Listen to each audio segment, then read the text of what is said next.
क्या इसमें बेट लगा सकता हूँ कि जितने भी लोग इस वीडियो को देखेंगे या तो आपने किसी की सेंसिटिविटी कॉपी करी होगी या फिर अगर आपने अपनी सेंसिटिविटी बनाई भी होगी तो +10 या -10 करके कस्टमाइज किया होगा। और मैं बता दूं कि ये दोनों तरीका सबसे गलत है बीजीएमआई में सेंसिटिविटी सेट करने का। देखो यार, बीजीएमआई को डेली 16 मिलियन यूजर्स खेलते हैं, पर सिर्फ कुछ ही प्लेयर्स हैं जो 2019 से अभी तक बीजीएमआई को डोमिनेट कर रहे हैं। उनमें से एक नाम आता है जोनाथन अमराल एके जोनाथन गेमिंग का। तभी तो आज बीजीएमआई कम्युनिटी में सभी लोग उनके जैसा क्लोज रेंज में एम करना चाहते हैं। और जब भी वो लाइव स्ट्रीम करते हैं सबसे ज्यादा स्पैम किए जाने वाला चीज ये होता है, भाई सेंसिटिविटी रिवील कर दो प्लीज, भाई प्लीज अपनी सेंसिटिविटी रिवील कर दो। पर क्या आपने कभी सोचा है कि जोनाथन के इतने अच्छे गेम प्ले के पीछे का राज क्या है? हाँ, आई नो कि आप बोलोगे कि जोनाथन पर अच्छी डिवाइस है, अच्छी गेम सेंस है, अच्छी गेम मैकेनिक्स की नॉलेज है, पर मैं आपको बता दूं कि अगर जोनाथन की सेंसिटिविटी सही नहीं होती उनके डिवाइस के अकॉर्डिंग तो ये सारी चीजें किसी काम की नहीं होती। और आप एक और मेजर मिस्टेक करते होगे जो बड़े T1 प्लेयर्स नहीं करते हैं, और वो ये है कि सारे गन्स के लिए एक ही सेंसिटिविटी का यूज करना। पर बड़े T1 प्लेयर्स हर गन की कस्टमाइज सेंसिटिविटी रखते हैं। अब आपको क्या लगता है कि अगर आपको जोनाथन की सेंसिटिविटी मिल भी जाती है तो क्या आप सच में प्रो बन जाओगे? इसका क्लियर सा जवाब है बिल्कुल नहीं। सुनकर आपको बुरा तो लगा ही होगा, पर यही सच है, क्योंकि सवाल यहाँ पर जोनाथन की सेंसिटिविटी की नहीं है, सवाल है आपके डिवाइस के अकॉर्डिंग आपकी सेंसिटिविटी बनाने की। यही तो आप लोग सबसे बड़ी गलती करते हो। टेंशन मत लो, मैं यहाँ आया हूँ तो बता कर ही जाऊंगा। स्वागत है आप सबका फिजर की दुनिया में, जहाँ नूब्स नहीं सिर्फ बनते हैं। और आज की इस वीडियो में मैं आपको सिर्फ 5 स्टेप्स में बताऊंगा कि कैसे आप अपने डिवाइस के अकॉर्डिंग खुद की सेंसिटिविटी बना सकते हो, और वो भी हर एक गन के लिए कस्टमाइज्ड। चलो देखते हैं कि इस वीडियो में क्या क्या चीजें होने वाली है।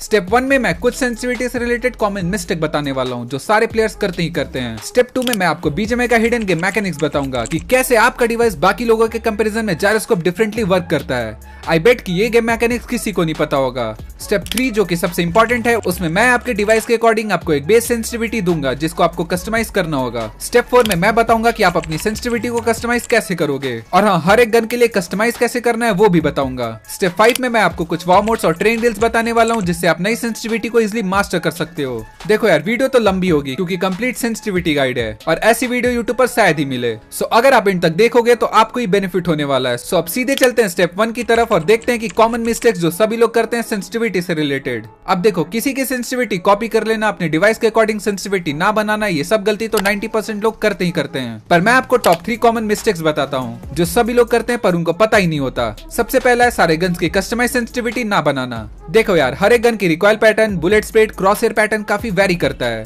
जैसे कि एकेएम में रिकॉइल और बुलेट स्प्रेड ज्यादा होता है और एसएमजी जैसे गन में कम होती है। सो आप ही बताओ इन दो तरह के गन्स के लिए एक ही सेंसिटिविटी कैसे वर्क कर सकती है?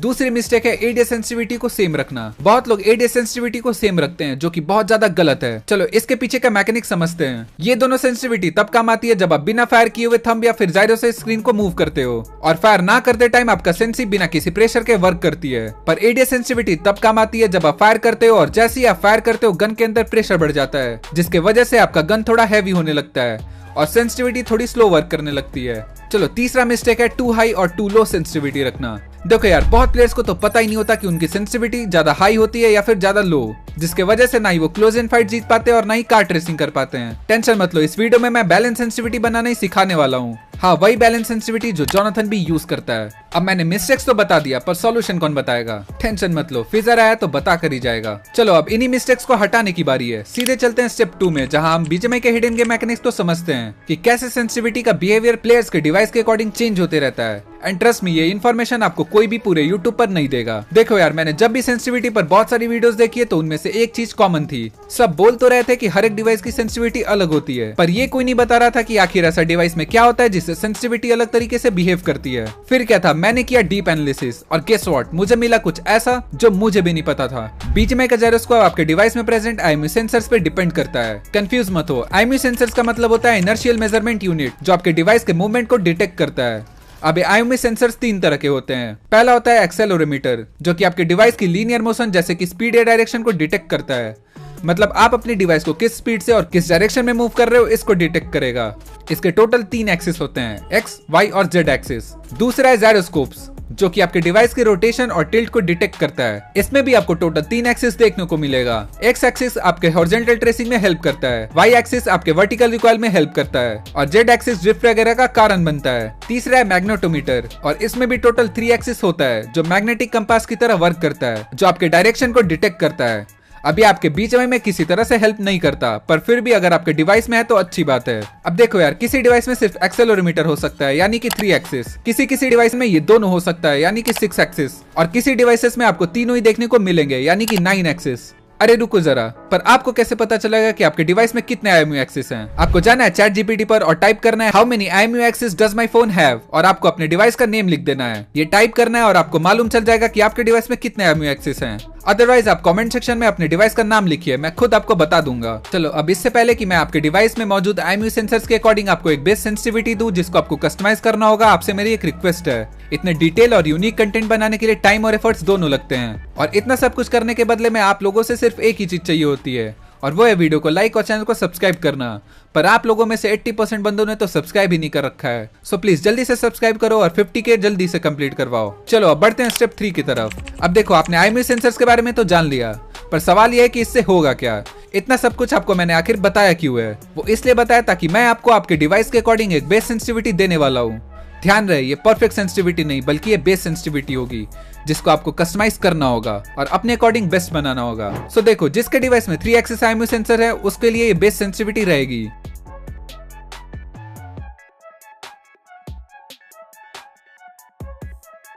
सिक्स एक्सिस वालों के लिए ये बेस सेंसिटिविटी रहेगी।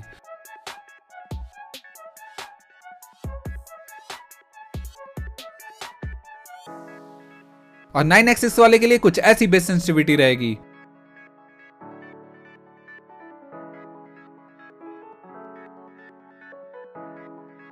अब फाइनली बारी आ चुकी है सबसे इंपॉर्टेंट स्टेप की, जो कि है इस सेंसिटिविटी को कस्टमाइज करने की, और वो भी अलग अलग गन्स के अकॉर्डिंग। सो बढ़ते हैं स्टेप 4 में। तो देखो, गन्स के लिए सेपरेट सेंसिटिविटी बनाने से पहले आपको सबसे पहले अपने मेन सेंसिटिविटी को अच्छे से कस्टमाइज करनी होगी। उसके लिए आपको बेस सेंसिटिविटी को गेम में कॉपी करना है और आपको ट्रेनिंग ग्राउंड में आ जाना है और M416 लेना है, क्योंकि M416 बैलेंस गन है। ध्यान रहे, आपको कोई भी अटैचमेंट्स रखने का नीड नहीं है। अब देखो, ये दो सेंसी नॉन ज़ायरो प्लेयर्स के लिए हेल्पफुल होती है। चलो इसका वर्किंग समझो। लेंस सेंसी तब काम आती है जब आप बिना फायर किए हुए स्क्रीन स्वाइप करते हो थंब के हेल्प से। अगर मैं TPP नो स्कोप सेंसी को 0 कर दूं तो कितना भी स्क्रीन स्वाइप करूं मूव नहीं होता, और फुल करूं तो बहुत ज्यादा मूव होने लगता है। इसको कस्टमाइज करने के लिए आपको इन टारगेट्स के सामने आना है और लेफ्ट टू राइट और राइट टू लेफ्ट दोनों तरफ से ट्रेस करना है। अगर एम आगे की तरफ जा रहा है इसका मतलब आपकी सेंसिटिविटी हाई है, आपको सेंसिटिविटी को कम करने की जरूरत है। और अगर एम पीछे रह जा रहा है टारगेट से तो आपकी सेंसिटिविटी लो है, यानी सेंसिटिविटी को इंक्रीज करने की जरूरत है। अब यहाँ पर मेरा एम आगे की तरफ जा रहा है, मतलब सेंसिटिविटी ज्यादा है, तो मैं -5 कर दूंगा। और अगर मेरा एम पीछे रह जा रहा है इसका मतलब ये है कि मेरी सेंसिटिविटी लो है, सो मैं +5 कर दूंगा। ये प्रोसेस हर एक स्कोप के लिए आपको फॉलो करना है, बस डिस्टेंस का ध्यान रखना होगा। रेड डॉट के लिए 30 मीटर, 3x के लिए 60 मीटर, 4x के लिए 80 मीटर और 6x के लिए 100 मीटर। अब बात करते हैं लेंस एडीएस सेंसिटिविटी की। एडीएस सेंसिटिविटी तब काम आती है जब आप फायर करते वक्त स्क्रीन को स्वाइप करते हो थंब के हेल्प से। इसको कस्टमाइज करना है तो रेड डॉट ओपन करके टारगेट पर फायर करना है। और अगर आपका एम ऊपर की तरफ जा रहा है तो लोग सोचेंगे कि -5 करना होगा, क्योंकि अगर आप एम को नीचे ड्रैग नहीं कर पा रहे हो तो इसका मतलब ये है कि आपकी सेंसिटिविटी लो है। सो सेंसिटिविटी में आपको +5 करना होगा। और अगर एम नीचे की तरफ जा रहा है तो आपकी सेंसिटिविटी हाई है, सो -5 करो। अगेन आपको ये प्रोसेस हर एक स्कोप के साथ फॉलो करना होगा, बस डिस्टेंस का ध्यान रखना जो मैंने ऑलरेडी बताया है। अब बात करते हैं जायरोस्कोप सेंसिटिविटी के बारे में। जायरोस्कोप कैमरा सेंसिटिविटी जब आप बिना फिंगर्स या थंब के हेल्प से स्क्रीन को टिल्ट करते हो और एम कंट्रोल करते हो तब हेल्प करती है। अब आपको सेम प्रोसेस को रिपीट करना है जो आपने लेंस कैमरा सेंसिटिविटी के लिए किया था, बस फर्क इतना है कि आपको इस बार थंब से नहीं डिवाइस को टिल्ट करके टारगेट्स को ट्रेस करना है। फॉर एग्जांपल, अगर मेरे को TPP नो स्कोप सेट करना होगा तो मैं टारगेट पर एम ट्रांसफर करूंगा, पर इस बार थंब से नहीं। और अगर मेरा एम पीछे रह जा रहा है तो सेंसिटिविटी लो है, सो आपको इसको +10 करना है। अगर आगे की तरफ एम जा रहा है तो आपको -10 करना होगा। इसको भी सारे स्कोप के साथ प्रैक्टिस करो और डिस्टेंस सेम ही रखना जो मैंने बताया हुआ है। बात करें जायरोस्कोप एडीएस सेंसिटिविटी की, तो अब मान लो कि आपको 3x सेंसिटिविटी सेट करनी है, तो मैं आ जाऊंगा 60 मीटर के डिस्टेंस पर और फायर दूंगा और रिकॉइल कंट्रोल करने की कोशिश करूंगा विदाउट थंब यानी जायरोस्कोप से। अब अगर मेरा एम ऊपर जाएगा तो इसका मतलब है कि मेरी सेंसिटिविटी लो है, सो मैं करूंगा +10। और अगर मेरा एम नीचे की तरफ जा रहा है तो सेंसिटिविटी हाई है, जिसका मतलब यह है कि मैं करूंगा -10। सो गाइज, ऐसे ही आपको अपनी खुद की सेंसिटिविटी बना लेनी है और फाइनली आपके डिवाइस के अकॉर्डिंग एक प्रो लेवल सेंसिटिविटी बनकर आ जाएगी। पर ये तो आपकी ओवरऑल सेंसिटिविटी हुई। पर अब बारी है सेपरेट गन्स के लिए सेंसिटिविटी को कस्टमाइज करने की। सबसे पहले मैं बीजीएमआई के मोस्ट यूज गन्स को 3 सेट में डिवाइड करने वाला हूँ। सबसे पहले सेट में वो गन्स होगी जिसका रिक्वाइल कम और बुलेट स्पीड भी कम होता है, मतलब SMGs जैसे कि उजी, PP बाइजन, UMP45 या फिर P90 जैसे गन्स। सेट 2 में एवरेज रिक्वाइल और एवरेज बुलेट स्पीड वाले गन्स होंगे जैसे कि M416, स्कारल, ऑग जैसी गन्स। और स्टेप 3 में हाईएस्ट रिक्वाइल और बुलेट स्पीड वाले गन्स होंगे जैसे कि AKM, M762, ACE-32 वगैरह। सेट 1 के गन्स को कस्टमाइज करने के लिए आपने जो भी अपनी ओवरऑल सेंसिटिविटी बनाई है उसमें कुछ चेंजेस करने होंगे, और जैसे आपने अपने मेन सेंसिटिविटी को कस्टमाइज किया था उसी तरह से यहाँ पर भी कस्टमाइज करना है। पर यहाँ डिफरेंस है कि पहले इन दोनों सेंसिटिविटी को आप +5 या -5 कर रहे थे, अब आपको इसमें +3 या -3 करना है। और अगर बात करें जायरोस्कोप सेंसिटिविटी को तो सारे प्रोसेस सेम रहेंगे, बस आपको इस बार +5 या -5 करना है। फॉर एग्जाम्पल अगर आपको UMP की सेंसिटिविटी बनानी है तो जैसे ही आप UMP पिकअप करोगे तो इस साइड बटन पर आपको ये ऑप्शन दिख जाएगा। बस सेम प्रोसेस को रिपीट करो जो मैंने ओवरऑल सेंसिटिविटी बनाने के लिए बताया था, और UMP का कस्टमाइज सेंसिटिविटी सेट कर लो। अब यहीं से आप डायरेक्ट अपनी सेंसिटिविटी को उजी, PP बाइजन और P90 में भी अप्लाई कर सकते हो। बस आपको वो गन उठानी है, जैसे कि मैं उजी उठा रहा हूँ, और फिर इस पर क्लिक करके copy loadout from other firearm पर क्लिक करना है और UMP को सिलेक्ट करना है। इससे आपने जो भी UMP की कस्टमाइज सेंसिटिविटी बनाई होगी वो कॉपी हो जाएगी उजी और बाकी गन्स में बिना किसी मेहनत के। बस एक बात का ध्यान रखना, यहाँ पर आपको अपलोड टू क्लाउड नहीं प्रेस करना है, वरना ये जो आपने कस्टमाइज सेंसिटिविटी UMP के लिए बनाई थी वो आपके ओवरऑल सेंसिटिविटी को रिप्लेस कर देगी। सो इस चीज का हमेशा ध्यान रखना। अब बात करते हैं सेट 2 के गन्स के बारे में। तो देखो गाइस, सेट 2 के गन्स के सेंसिटिविटी को आपको टच तक नहीं करना है। वो ऐसा इसलिए क्योंकि याद करो आपने ओवरऑल सेंसिटिविटी को M416 पर ही कस्टमाइज करके बनाई थी, तो आपकी ओवरऑल सेंसिटिविटी हाईली ऑप्टिमाइज है M416, ऑग और स्कारल जैसे गन्स के लिए। अब बात करें सेट 3 जिसमें इंपॉर्टेंट गन्स है, उसके लिए आपको सेम प्रोसेस को रिपीट करना है जैसा ओवरऑल सेंसिटिविटी के लिए किया था। बस डिफरेंस इस बात का रहेगा आपको लेंस कैमरा और रेडियस सेंसिटिविटी में इस बार +10 और -10 करना है, और जायरोस्कोप कैमरा और जायरोस्कोप ADS सेंसिटिविटी में आपको +20 या -20 करना है। एक बार आपने AKM की सेंसी बना ली तो आपको इस सेट के बचे हुए गन्स में कॉपी कैसे करना है वो मैंने आपको अभी जस्ट एक्सप्लेन करा है। और गाइस अगर आप शॉटगन की कस्टमाइज सेंसिटिविटी बनाना चाहते हो तो मैंने आपके लिए ये वीडियो ऑलरेडी बना के रखी है। फाइनली गाइस आप कस्टमाइज सेंसिटिविटी बनाना भी जान चुके हो, पर ऐसी डिटेल और क्वालिटी कंटेंट के लिए अगर लाइक और सब्सक्राइब नहीं करोगे तो किसके लिए करोगे यार। अब अगर आप चाहते हो कि मैं डिटेल वीडियो बनाऊं हर एक गन और उनकी कस्टमाइज सेंसिटिविटी पर तो कमेंट में बता देना। पर रुको, अभी इंपॉर्टेंट बात तो करनी बाकी है। जब तक आपके सेंसिटिविटी को परफेक्ट नहीं बनाऊंगा तब तक आपका साथ छोड़ ही नहीं सकता। इसीलिए अगर आप सेंसिटिविटी चेंज करोगे तो बिना प्रैक्टिस आप इसको मास्टर नहीं कर पाओगे और फिर बोलोगे कि भाई ये सेंसिटिविटी सही नहीं है। सो सीधे चलते हैं स्टेप 5 में। देखो यार, T1 प्लेयर्स भी अपनी सेंसिटिविटी बदलते रहते हैं पर वो कंप्लीटली चेंज नहीं करते।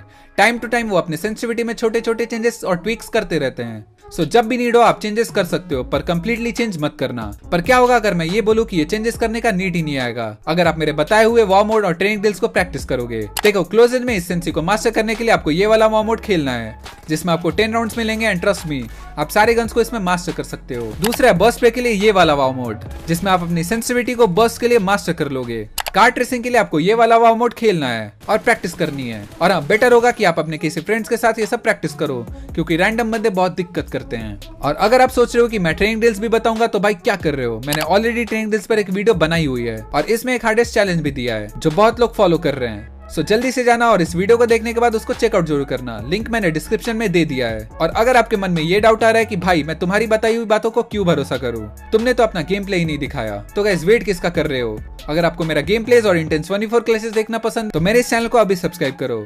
थोड़ा तो प्यार दिखाओ यार। वीडियो को एंड करने से पहले मैं कुछ पिछले वीडियो से टॉप डाउट्स को क्लियर कर देता हूँ। देखो ब्रो, हर अपडेट के बाद थोड़े बहुत गन्स में चेंजेस होते हैं। अब आपको पूरी सेंसिटिविटी नहीं बदलने की जरूरत है, बस M416 की कस्टमाइज कर लो जैसे मैंने इस वीडियो में बताई है। चलो अब अगले सवाल पर बढ़ते हैं। बस ये जो आप क्रॉस हेयर का डॉट देख रहे हो इसके साइज को बढ़ाने के लिए आई बटन को क्रॉस हेयर पर रखते हैं जिससे एमिंग करने में काफी आसानी होती है, पर आपको प्रैक्टिस तो फिर भी करनी पड़ेगी। देखो यार, अगर आपका गेम प्ले सही चल रहा है तो चेंज मत करो, लेकिन अगर आप दिक्कत फेस कर रहे हो तो जो आपका सबसे फास्टेस्ट फिंगर उसी पर आपको फायर बटन को प्लेस करना चाहिए। अब सबसे फास्टेस्ट फिंगर कौन सा है ये मेथड फाइंड करने का तरीका मैंने पिछले ही इस वीडियो में बताया हुआ है। ब्रो, अगर आप क्लोज रेंज में अभी भी पैनिक कर रहे हो इसका मतलब है कि आपने क्लोज रेंज सीरीज का ये एपिसोड्स नहीं देखे हैं, तो जाओ जल्दी देखो और पैनिक को दूर करो। वैसे गाइस आप बताओ क्या मुझे क्लोज रेंज सीरीज का नेक्स्ट पार्ट लाना चाहिए? जल्दी कमेंट करके बताना। भाई टेंशन मत लो, फिजर अपने सब्सक्राइबर्स के गेम प्ले को एनालाइज जरूर करेगा, बस काम चालू है पर थोड़ा वक्त और लगेगा। सो बस आज के लिए इतना ही डाउट्स। अगर आपको भी कोई डाउट्स है तो कमेंट में #फिजर लिखकर आप अपना डाउट पूछ सकते हो। सबसे अच्छे और टॉप डाउट्स को मैं नेक्स्ट वीडियो में क्लियर कर दूंगा। सो गाइस, वीडियो में यहाँ तक आ ही गए हो तो आपको एक बात बताता हूँ।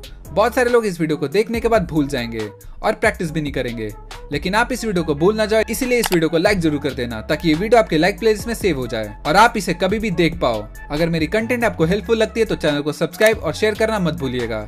जल्दी से 50 करा दो यार। और अगर कोई फीडबैक या नेक्स्ट वीडियो किस टॉपिक पर लाऊं ये बताना चाहते हो तो कमेंट सेक्शन ओपन है, वहां पे आप बता सकते हो। बस आखिरी में एक ही लाइन बोलूंगा, लॉबी या लेजेंड, चुनाव आपका है।